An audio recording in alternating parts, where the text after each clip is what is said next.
Good morning, everybody. We are here on Practical Inspiration Show, and today I have a very special guest. His name is Andrew Barnes, and he's a world-renowned teacher and healer. And let me see, you have so many titles, Andrew, so I will just read what I wrote. Andrew Barnes, internationally acclaimed tantric sex relationship and orgasm coach, sexologist, speaker, master body worker, and author of 2 books, Heart of the Flower and Relationship Tantra. There is a special method that you developed called Tantric Body De-armoring, which we will going to talk about. And over the last several years, he has been running courses worldwide. And we're very proud and honored to have you because you're coming to Israel soon, right? And yes. You're going to have some courses and workshops here that you're going to run. Yes. I want people to see you. Yeah, I'm looking forward to coming back to Israel. Yeah. Is that your what? How many times? I've been to Israel 4 or 5 times, I think. Wow. And I heard that you love Israel.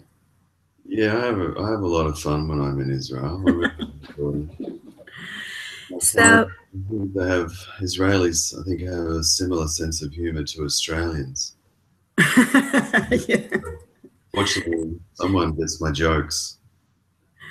So I want to say a few opening words for the show and about me for the people who don't know me. The Practical Inspiration Show, my name is Orly Bar-קימה, and I've started this show a year ago with a vision to bring the greatest masters, mentors, healers, leaders in the spiritual realm into this live show to make to enable people from Israel and from all over the world to be in direct contact with those mentors, ask them questions through me, through the show, and really to bring the vision and the message of freedom, of love, of unity, because there are mentors and there are methods all over the place.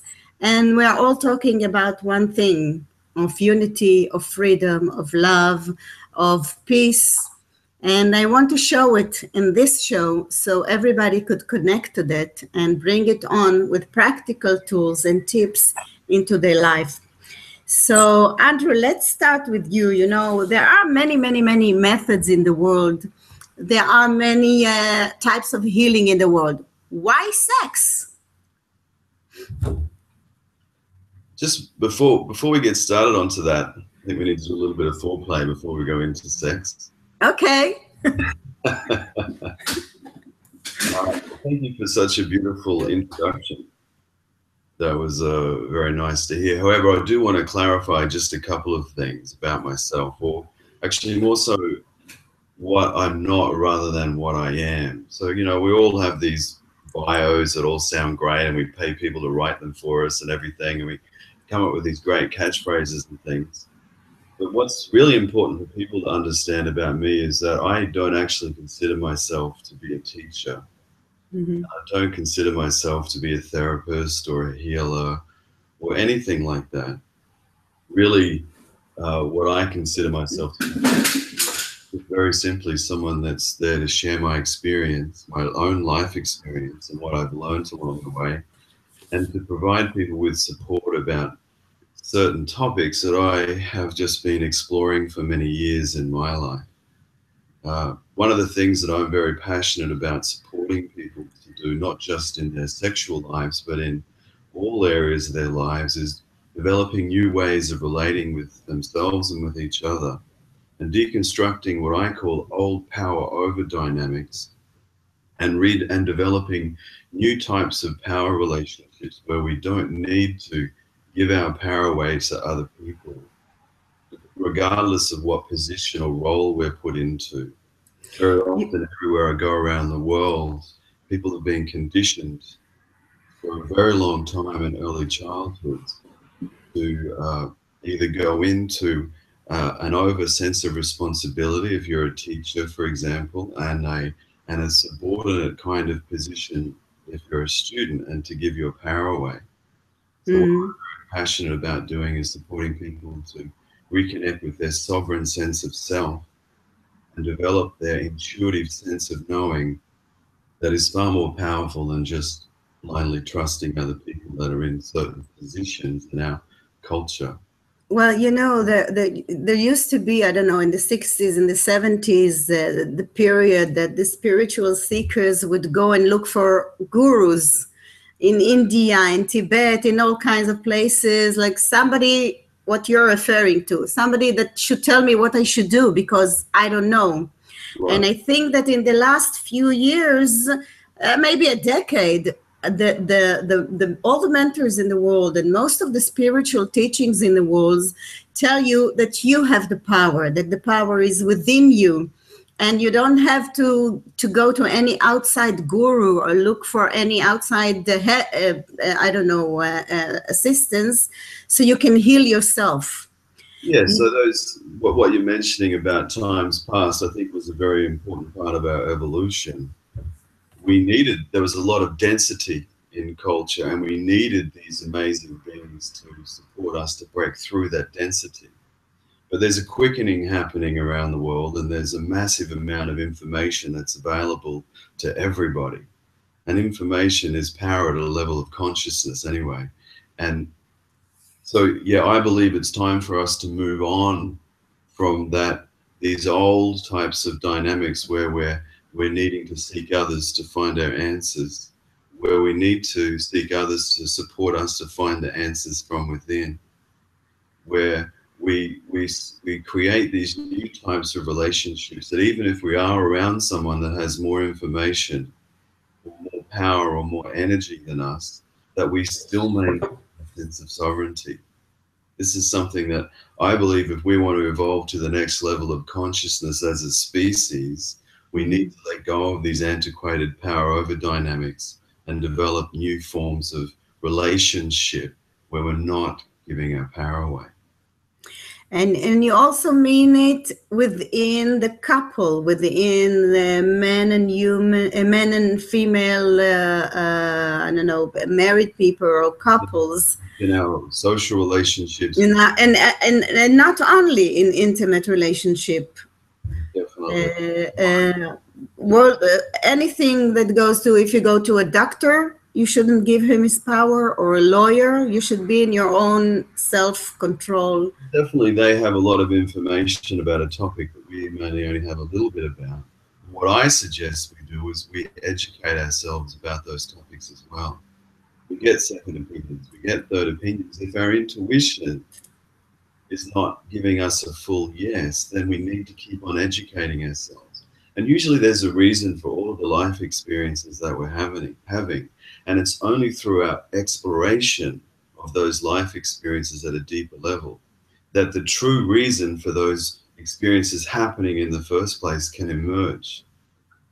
So when we're staying very superficial, stuck in old antiquated power over dynamics and going through the experience that way, it doesn't create this magical vibration where the underlying messages for us that are usually there to benefit us, not just in that experience, but in our whole life experience. And that's the pieces of gold that I believe if we can learn how to do those things, then we become far more self-empowered. And this is the way that people can learn how to generate a power from within, rather than needing to use external control, manipulation, or avoidance strategies of people, places, and things. This is what most people are doing to try and gain power. None of us were probably taught at school how to develop this internal power from within that all of the great spiritual teachers have talked about. There are very simple ways of being able to do that, and the beginnings of that is realizing that the power is within us and that we need to renegotiate the types of relationships that we're choosing to have in our daily lives. Okay, now can we talk about sex? All right, let's go. So I would like to hear first from you, your personal story. What led you? What shaped you to become what you are today and to do the work that you're doing in the world? Because it's a path that you chose, and I'm very curious about why you chose this path specifically. Well, it wasn't something that I talked to my career guidance counselors about at school, that's for sure. I wanted to be a ninja when I was growing up. But it's one of those things that's been intuitively unfolding, and often I'll look back and go, "Wow, that's amazing to me." But what I've always done is trusted my intuition. My intuition is the only God. If my intuition says yes, I say yes. If it says no, I say yes to the no. So you knew since childhood, you sensed your intuition. You knew what is, your next step. It's been guiding you. You were aware of it because I discovered it on the age of 40. I didn't know I have intuition at all. Well, my intuition doesn't see very far into the future. My intuition is very much related to now, and it's short term. So imagine driving down a country road in your car and you have your headlights on, and then you turn your high beam on and it lets you see a little bit further. That's my intuition, the high beam on the car in a country road. So I'm very much focused on being, as present time focused as possible, and allowing the magic of intuition to gently guide us, and living in a cloud of unknowing, to quote Thomas Merton, because in that state of unknowingness, allowing our intuition to guide us step by step, then something starts to unfold that the mind often. So you were born in Australia. Yes. And you love to be in nature. This I heard. What more can you tell me about yourself and your story? Well, I was a heavy vehicle electrician for many years, and that was a very important period. That was a very important period of my life. I did a lot of learning there before I got into what I'm doing nowadays. I had a very profound experience at the age of 22. Can you say something about it? Sure, it was actually a very low point in my life, and as a result of that low point in my life, I had what some people would call some type of spiritual experience, and that opened me up to a whole level of understanding about life that I didn't have before. I was actually about to commit suicide, and as I went to pull the trigger, I had a profound awakening, and I went into a full body energy orgasm that lasted for about 2 weeks. And in that wait a minute, you can't say it and just move on. What do you mean? How did it happen? How did what happen?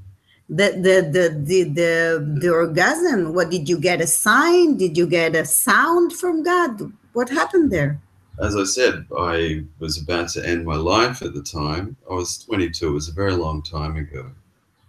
And instead of ending my life, I went into a deep state of peace.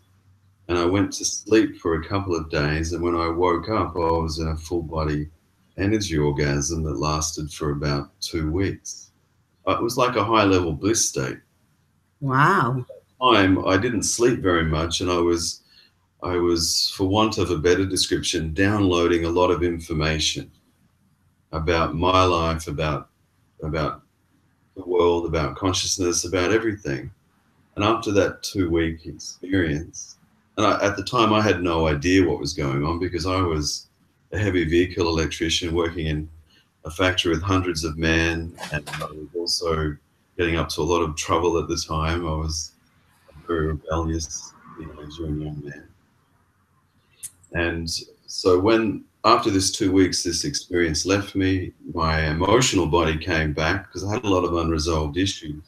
But something had profoundly changed, and that's when I dramatically started to change my life. And I was very fortunate to meet some very beautiful people that mentored me and mentored me. One of them was a woman for a couple of years. It was when you were 22 living in Australia. So Yeah. the mentors were Australian. Well, one of them was Scottish and one of them was Australian. And I remember saying to him when I first started hanging out with him, and I said, you know, I've got to leave this factory. I can't keep on working here anymore. I can't be happy here. I can't be spiritual here. And Robert said to me, Sonny, you can't leave until you are happy. You can't leave that place until you can be spiritual there.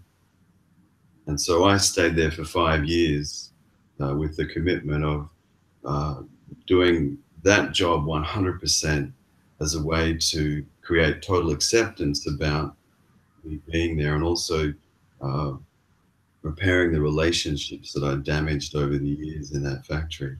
And that took about 5 years. And then I'll never forget the day that I unconditionally accepted my experience of working in that factory. And I totally transformed my experience there. And I went into this full body energy orgasmic state for a couple of days again. And then within a couple of months, I met an amazing being in Australia who teaches a type of Hawaiian massage and personal development courses. And I very quickly became her apprentice for 3.5 years.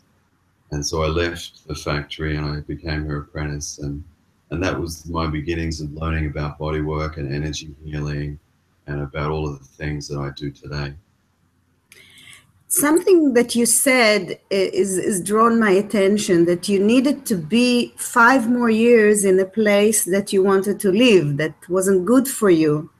And you know, I think of life that sometimes we are very, we rush from one thing to another. If we're not happy in this relationship, we will leave it and go try another one. And if we're not happy with this job, we will leave it and go try another one.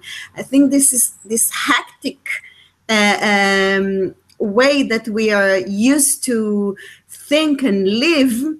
And you're saying something completely different. Even if it's not good for you, stay there and work on yourself until you resolve your issues with this and accept the place that you are. So this is a big tip for people who want to change their life, who want to evolve, who want to, do something else with their life, not to run away, but to stay and deal with it. Very often, a lot of the time, it's about moving into those uncomfortable places and learning how to get comfortable. And so that, even though mentally I didn't want to be in that place, even for years after I had that conversation with Robert, I knew intuitively that it was important for me to be there. There was a lot of lessons that I was getting from that experience. So I stuck with that. I kept on going through it. I kept on exploring, how can I be in my maximum potential in this experience? How can I live from a place of love in this environment where there is no love? Or very little love, I should say. That's going a bit extreme. Okay. Once I got to that place, I didn't need to be there anymore. And life literally picked me up and moved me into a place of love. And I was so fortunate to have been apprenticed to one of the most amazing facilitators I've ever met in my life. Still to this date, I've met a lot around the world in the last 20 odd years. So you were there, and this was the time that you got in also information about the work that you're doing today, the full body orgasm, this disarming. Yes. The armoring, it was that period that you got it? That's been an evolution over the last 17 years, developing the tantric body de-armoring. I've been very fortunate once again to have amazing people come into my life and share their amazing wisdom and knowledge with me. And over the years, I've just accumulated lots of things and put them together. And the tantric body de-armoring especially is something that is uniquely what I've been developing. And it's designed to support people to release what I call their emotional and sexual holding patterns that lower their vibrational frequency and make it difficult for them to raise, so that they are able to raise their vibrational frequency and start to use their sexual energy as a fuel for living and as a platform for accessing higher levels of consciousness within our bodies. And this section is very intriguing to me. I know that in ancient traditions like the Inca and in the mystery schools all over the world, they are talking about the sexual energy that can bring your frequency higher and higher and higher. And but in the Western society, you know, we are when we are taught about our sexuality, if we're taught about our sexuality, usually as children we are taught to hide it, to be ashamed of it, to not to show it on. So and you say that it's like an armor that we put on us, all these beliefs and all this restrictions and all the thoughts that something is wrong with us. So we have to disarm ourselves. Yeah, that's a concept or a term that was developed by Wilhelm Reich in the early 1900s. Quite an amazing man who developed a lot of concepts around the idea of using our sexual energy as a form of healing. And so I named tantric body de-armoring in his honor. And so exactly, that's what happens in early childhood, or at the beginnings of early childhood. We start to get conditioned into our culture, and a part of that cultural conditioning is learning how to suppress our sexual energy. And as we grow older and older and older, this becomes denser and denser into our bodies. And we end up in a situation as adults where we have lost our natural ability to learn how to cultivate and circulate our sexual energy in a way that opens us up to higher levels of experience, higher levels of consciousness, and to be able to use bliss states for healing. So can you talk about a little bit about the process, how it's happening, how we are? I know we can't do or show any here in the show something, but if you can, you know, walk us through like a process of how is it that we release even one thing, even one thought or one belief that is limiting us and that is keeping us dense.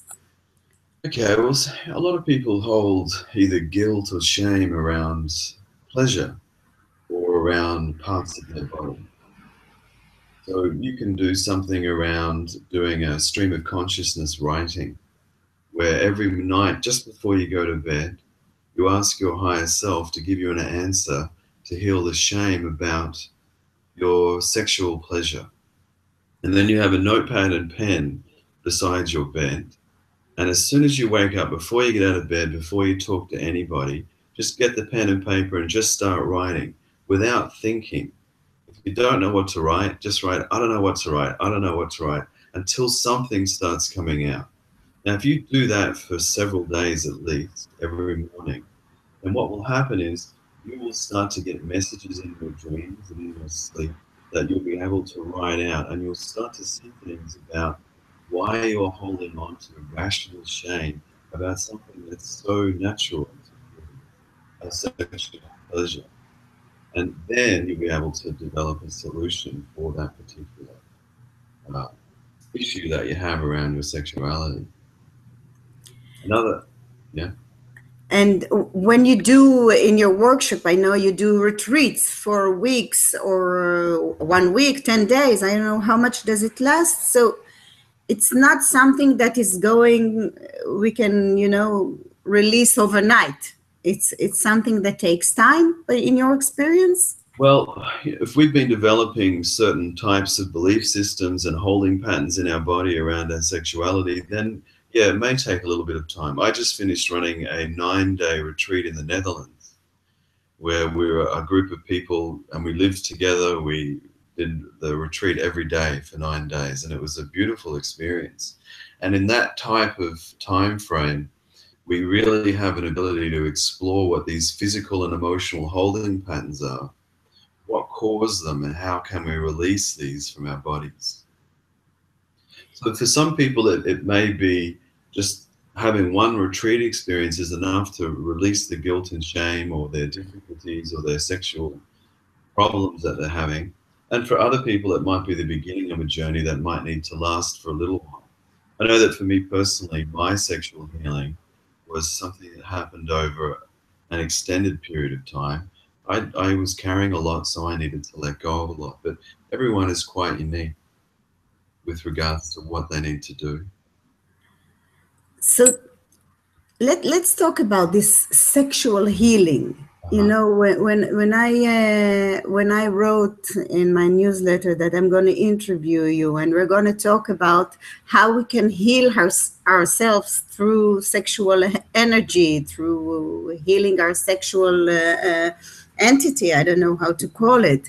You know, people wrote me back, what's going on with you? You know, the comments were like people themselves, when you talk about these issues, they go to humor or to ridicule or do something like in their minds.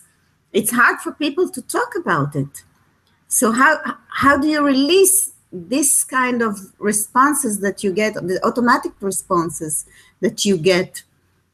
Most people, the reason why most people find it difficult to talk about sexuality is because we don't feel safe to talk about it.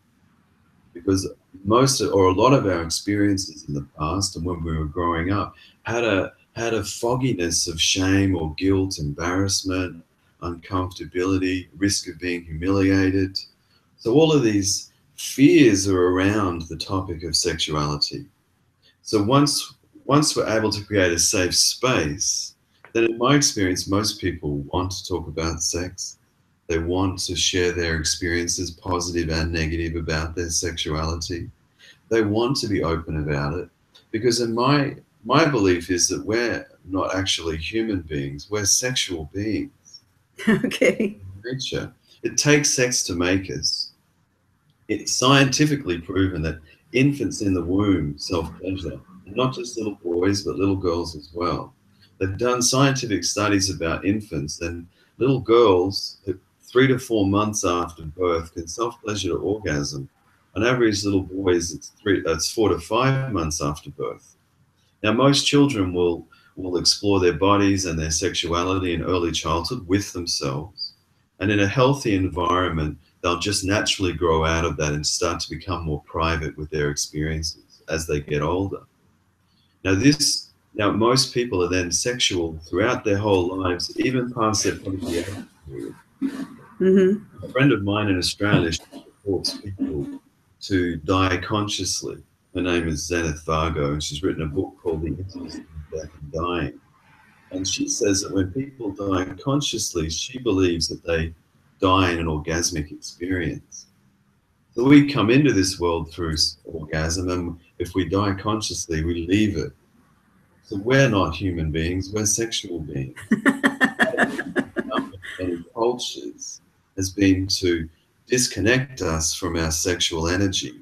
This is why most adults are shallow breathers around the world nowadays. It's one of the ways that children learn to suppress their sexual energy.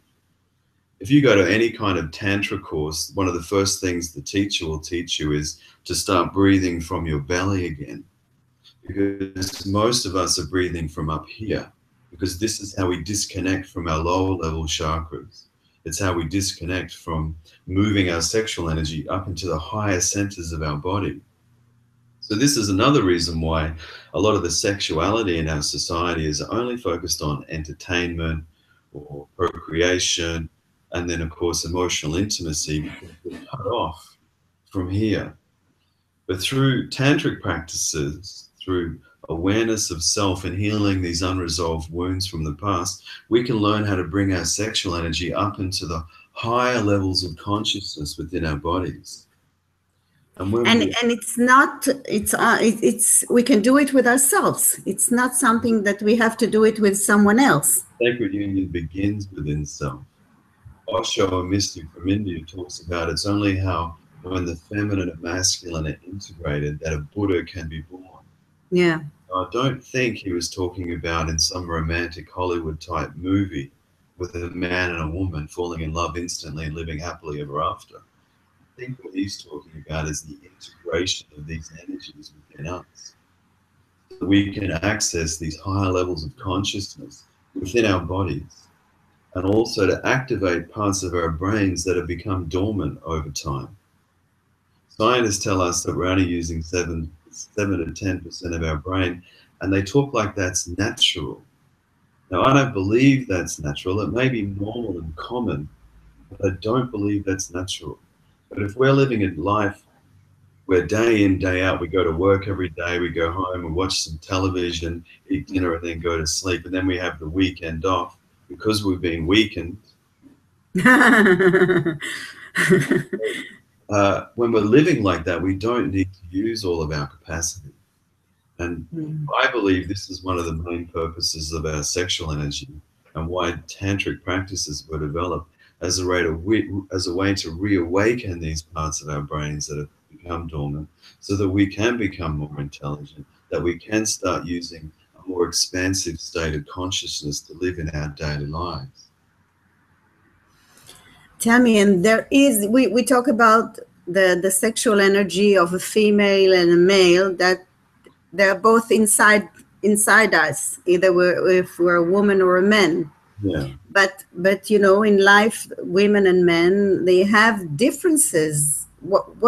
How do you see the differences between the different energies of men and women? In many countries I go to, we call men and women the opposite sex, but I call us the similar sex. Now, yeah, they say that the men are from Mars and women are from Venus, right? When the actual truth is, we're all from Earth.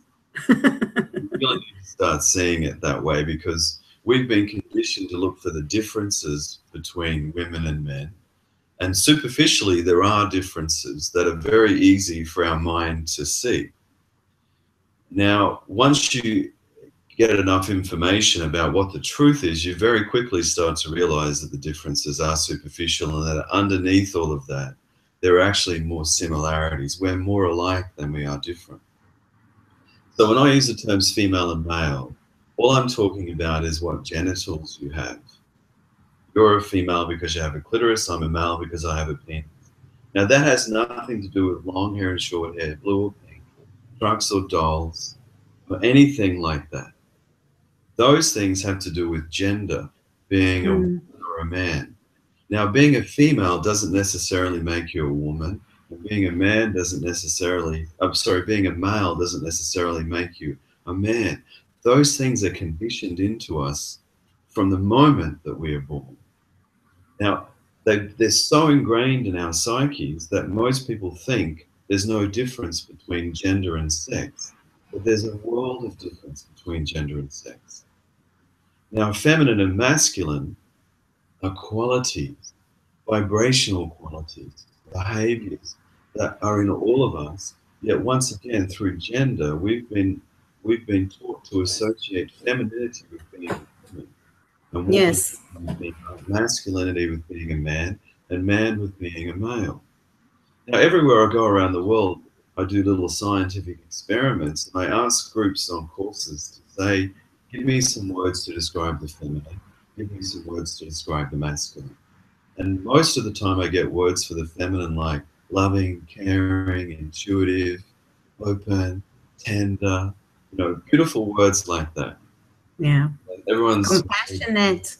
Sorry? Compassionate, all those things. And then I say, give me some words to describe the masculine. And the words are not as nice, unfortunately. Logic, goal-orientated, dominating, present, competitive, all those kinds of things. Now, then I ask the group, I'll ask all of the human beings in the group with clitorises to tell me, have you ever been logical? Have you ever been competitive?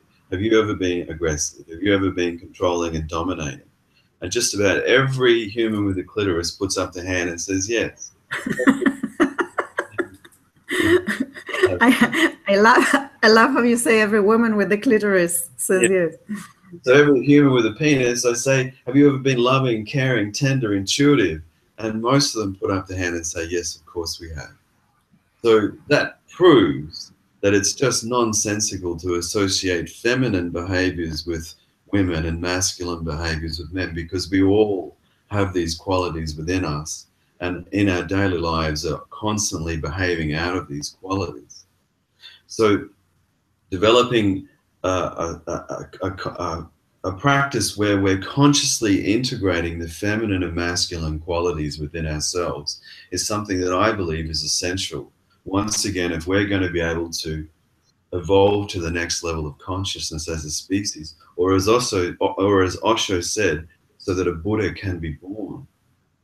Now, the other issue that I see happening in so what you're saying that we should recognize both the energies inside us and then know how to balance and bring about what energy we want at the moment, if we need more masculine or more feminine. Exactly. I wouldn't use the word balance, because to me it's not about balancing the feminine and masculine, because we're constantly in a state of flux. We're constantly responding to what is happening in each moment. So the feminine and masculine is a spectrum. And in one moment, I may be more in my feminine, but I'm still connected to my masculine. In the next moment, I'm in my masculine more, but I'm still connected to my feminine. There's a dance that's happening. It's an integrative dance of the feminine and masculine. And it's consciously being in that state in each moment that's essential. But here's the thing. One of the other things that I find when I do that scientific experiment is most people give me the concept of the feminine, which is very positive focused and high energy. I call it the mature feminine. But most people give me words to describe the masculine, which are low vibration. I call that the immature masculine. Unfortunately, in many cultures nowadays, we don't have a positive concept for the masculine. We don't have a mature masculine concept. Now, this is a problem, because that means that we're projecting these cultural stories about masculinity onto little boys. And we wonder why we're living in cultures of men that are very goal-orientated or very, very soft and broken.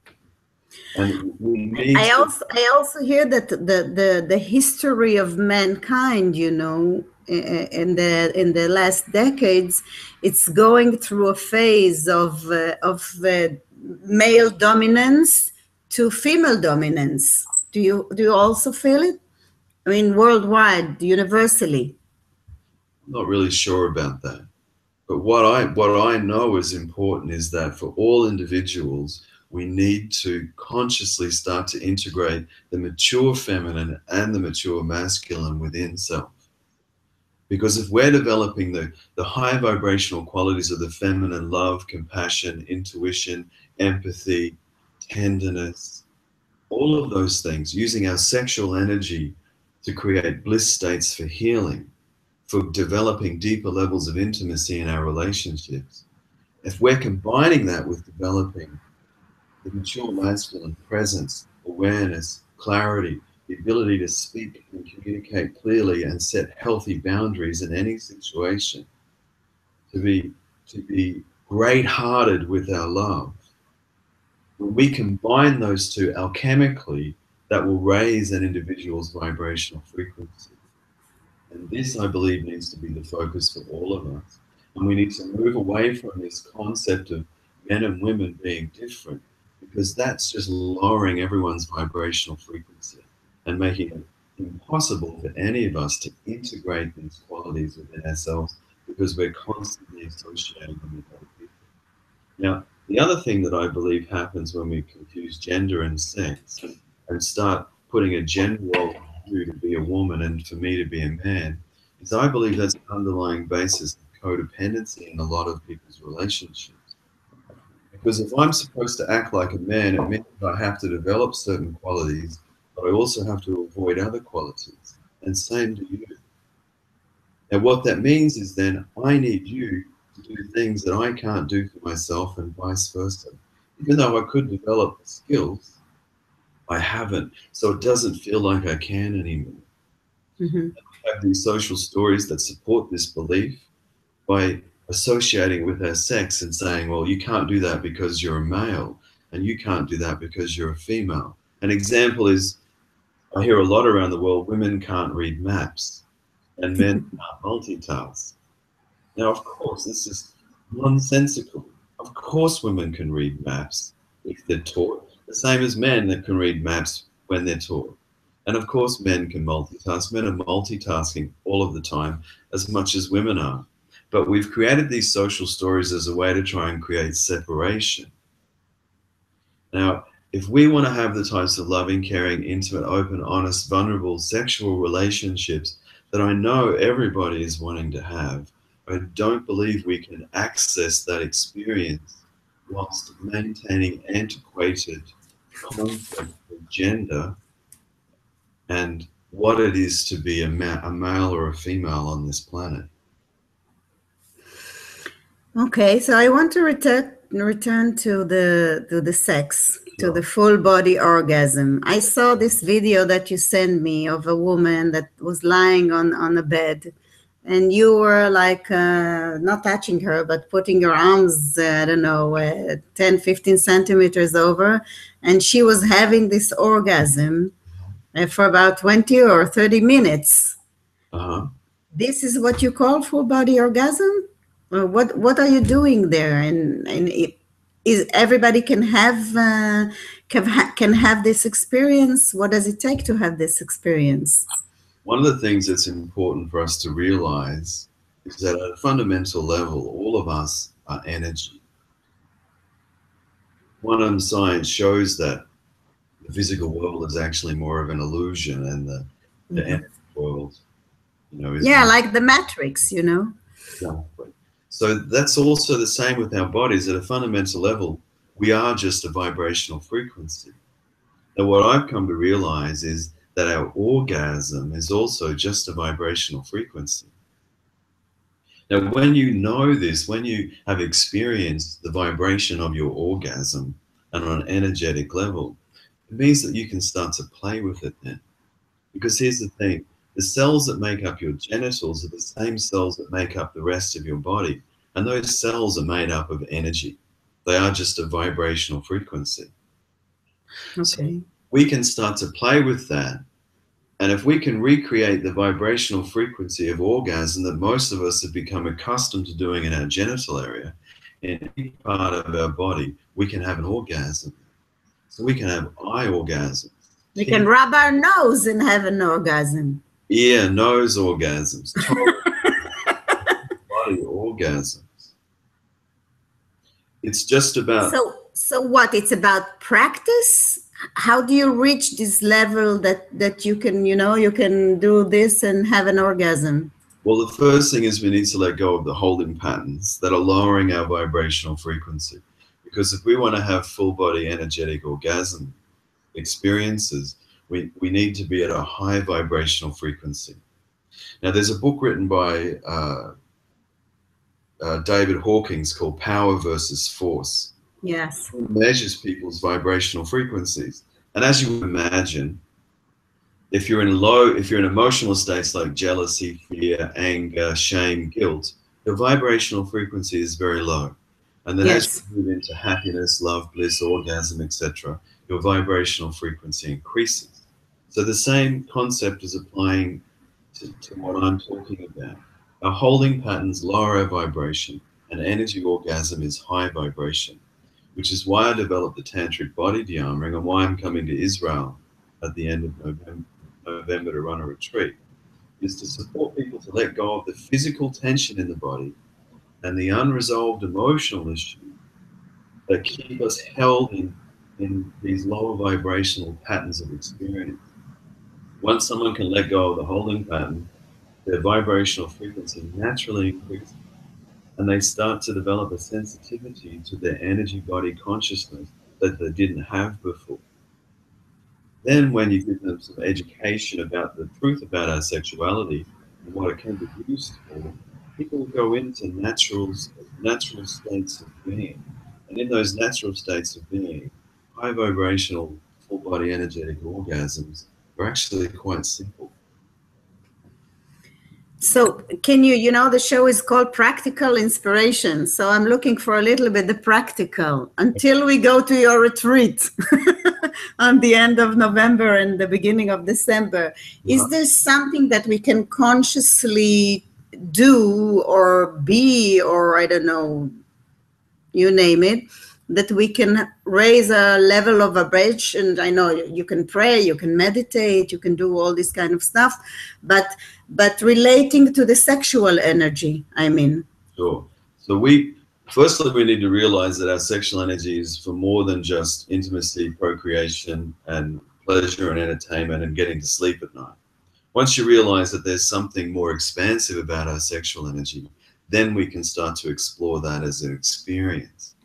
Now, I believe our self-pleasuring is one of the gateways and one of the practices we can use as a gateway to raising our vibrational frequency. Okay? So we need to turn our self-pleasuring practices into spiritual practices. Annie Sprinkles, a sex educator in America, calls it a medibation, combining masturbation and meditation. Oh my God, I have to learn it. Yeah, that's, isn't it?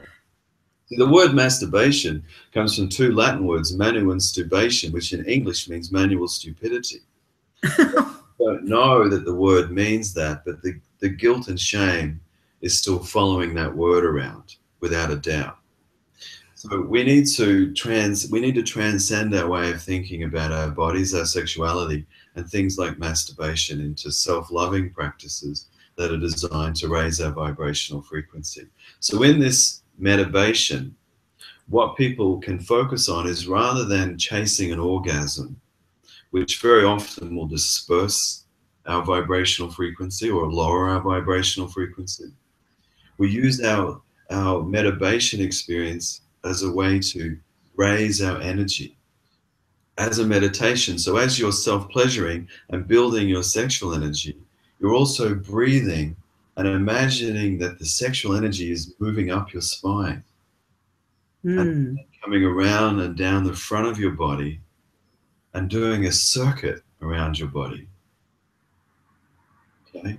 Now, if you can start to do that as a spiritual practice, you've automatically begun to raise your vibrational frequency. And one of the reasons why I'm suggesting not using this as a way to orgasm or for men to ejaculate is because we need to learn how, we need to retrain our bodies and our nervous systems to be able to hold large amounts of pleasure. Most of us are not very good at holding pleasure in our bodies. I know that sounds strange because we want to consciously, but if you really think about it, our sexual experiences don't go for a long time. And in my most of the time, you know, and after 25 years, you just want to sleep after. That's right. So we need to train our bodies to be able to handle these full body energetic orgasm states that can go for 20 minutes, 30 minutes, an hour, 2 hours, where we're riding an orgasmic wave that's nourishing every cell in our body. It's not making us want to go to sleep. It's making us want to live to our maximum potential. And we're talking now on self-indulgence, not when you do it with someone. So you can definitely do that with someone else, create a tantric sacred union experience. But I believe fundamentally we need to learn how to do this with ourselves first. Because then, once we know how to do this within our own bodies, then we're sharing it with the person that we're with. We're not dependent on them for it. Then our sacred union experiences with other people become shared experiences where we're supporting each other. And that's very powerful, where you have two conscious sexual beings who are empowered within themselves, sharing an experience. That's then going to create a magic where we're raising both of our vibrations together. And that's what I really believe our sexual energy is for.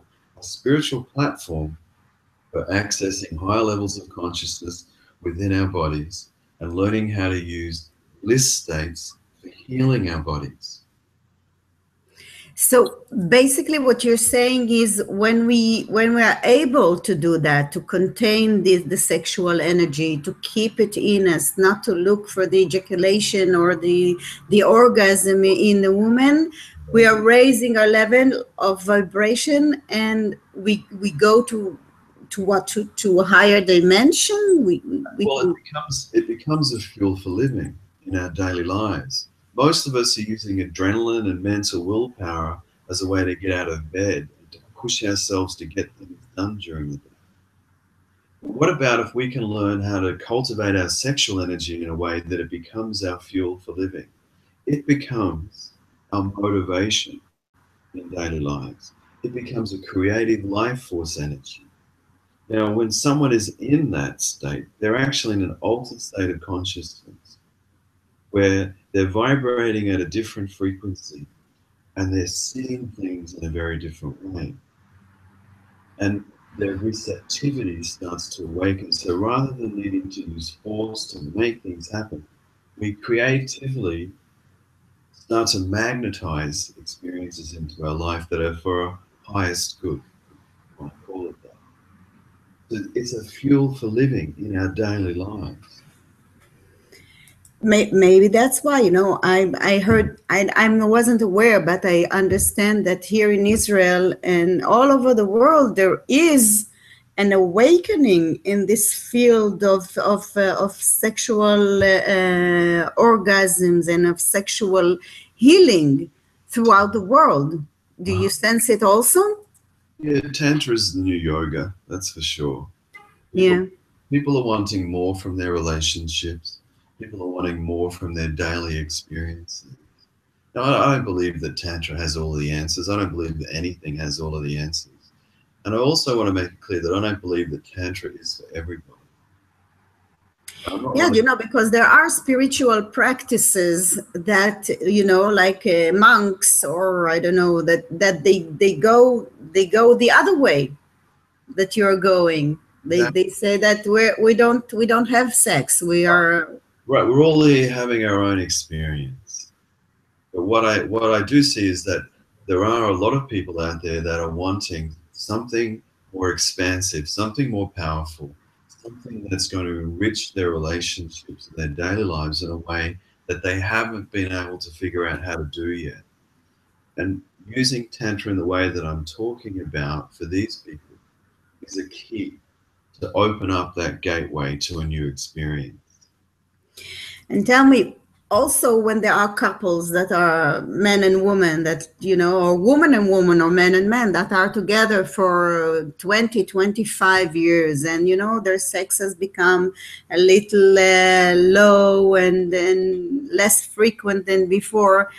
Do you think that that if they have to go, like if they want to improve their intimacy and their sex life, that they can go together, or even if one of them does it, they can improve their sex together? You understand what I'm asking? Yeah, I understand what you're asking, and I get this question asked a lot, and it's not a black and white question because every relationship dynamic is quite unique. Now, for some people, it can be extremely beneficial even if one of them comes to a tantric event, because they're going to bring back a whole new wealth of information and a whole new wealth of experience to share with their partner. So that can be enough just to create a new dynamic in their relationship. For other couples, they decide to come together, and in those experiences, it can be more powerful because they're both having a shared experience that they can take away together. Now, for a lot of couples that you're talking about, Tantra is certainly a beautiful way to revitalize their sex life, but also the way that they're relating with communicating, yeah. Absolutely, because Tantra isn't just about sex. It's about sexuality. Yeah. Our sexuality encompasses everything to do with our relationships, how we look at each other, how we think about each other, how we feel about each other, how we communicate to each other, understanding gender and how that's creating codependencies, lowering our vibration. Tantra gives us the opportunity to look at all of these aspects of relationship and sexuality and start to go, well, how can I transform this into something that is higher, something that is more expansive and more from a place of love? Yeah, and use it also as a way to evolve, to develop. Absolutely. That's a personal experience as well as supporting the relationship experience. Yeah. So we have a few more minutes. I would like to ask you, you're coming to Israel, as we said, and you're having, can you say a little bit about what is the courses, what retreats you're going to have here, so people that are here and then will look at the video could see, could know? Sure. I'll be running an expanding women's sexuality seminar and expanding men's sexuality seminar. They're 4-hour events where I go in depth into a lot of the issues that are affecting people around the world with regards to women's sexuality, men's sexuality. And I talk a lot about issues that most people aren't aware of.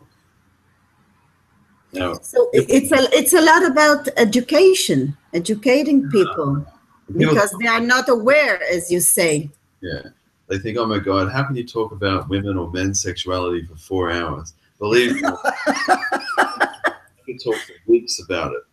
So I've jam-packed so much information into these 4-hour seminars. And people, it's got a lot of fascinating stuff. I also have a master's degree in clinical sexology. So I bring a lot of health science into those particular seminars based on my completing that master's degree. So I'll also be doing a cacao orgastic breath dance meditation, which is a mouthful, I know. But that sounds great. Yes, we'll be drinking raw cacao paste and doing a lot of dancing, because I love dancing. And we're going to be releasing some of the tension in our bodies and in our emotional bodies. And then we're going to be learning a type of sensual breathing that people can then take home and use as a part of their spiritual practice for raising their vibration and sexual energy. I just want to make clear, it's a fully clothed and non-sexual dance. Even though it sounds like it might be an orgy or something, it's not like that. It's a personal practice that you can learn yourself, and it's 4 hours as well, and it's a lot of fun. Okay. And then I'm going to the Cosmic Lovers Festival, which is I can't remember the name of the venue that it's going to be at. I know. We can have a link afterwards. I could put a link for it. Yeah, so I'm really looking forward to seeing Duty, who's created the Cosmic Lovers Festival again, and I'm going to be the main guest speaker at that festival. I'm going to be doing some fun stuff with energy orgasm and things like that. That's a 3 or 4 day festival. And then I'm running a 5-day tantric body dearmoring level 1 retreat that anybody can come to. Although there are some questions that the organizers will talk to people about to make sure that they're ready for something like that. As I said, not everyone's ready for Tantra. Some people need to go and do lots of other types of healing before they come to a tantric event. Tantra isn't a simple path. And I don't believe it's for people that are in the early stages of healing from sexual abuse or sexual trauma. Those people need to go and do... yeah, but not most of the people have these restrictions, and they weren't abused or something like that sexually. They can only, hear from their mother, right? You look like a whore, even if you're 5 years old. Yeah. So the organizer will talk to people that want to do the events and just make sure that it's right for them and that it's going to, be beneficial for them to come to the retreat. And then after that, we're running a tantric full body energy orgasm course where people learn how to give the sessions that you talked about in the video. And that's also high vibration, fun course. And all of the events will be doing lots of dancing and breathing. And it's all with clothes on. The tantric body dearmoring retreat and the tantric full body energy orgasm course, they're clothes optional. I want to make it very clear that no one on my events has to do anything. Everybody is supported to say no to anybody on the retreat, including me. So everyone decides how much. I have a friend who was in one of your retreats, and he said they promised me that it's clothes on, but after 5 minutes, everybody was naked. I think that whoever that was would have been promised that it was clothes on. We would never say that. We always say that it's clothes optional, and everybody has the choice. So some people when they're receiving a session, they may be without clothes, but other people may be fully clothed. Yeah. Okay. What I like to do is create events where wherever you're at, you can attend the event. So people's involvement is determined by them, and there's no peer group pressure allowed on any of my events. And I like to create an environment where we celebrate people's no's. Because a lot of us were shamed or pressured in our sexual experiences in the past. So for some people, just the experience of having their no honored and supported is the healing that they need to experience on the events. So some people like to jump into the deep end of the pool on a tantra course, and that's great. Other people like to hang out in the shallow end of the pool, take their time and be more of an observer rather than, you know, going full on. And also, I definitely support both. It's really, really important. So we're in our last minute, Andrew. So I want to thank you very much for sharing all this information and your heart with us. And we're looking forward to see you here and to experience your workshops and courses here in Israel. And namaste, God bless you. Thank you very much. Yeah, thank you, Orly. It was really lovely to share with you. I hope you got something from our little chat. Yeah, it'd be nice to meet you when I'm in Tel Aviv. Yeah, for sure. We will meet for sure. Great. So thank you very much. Bye-bye.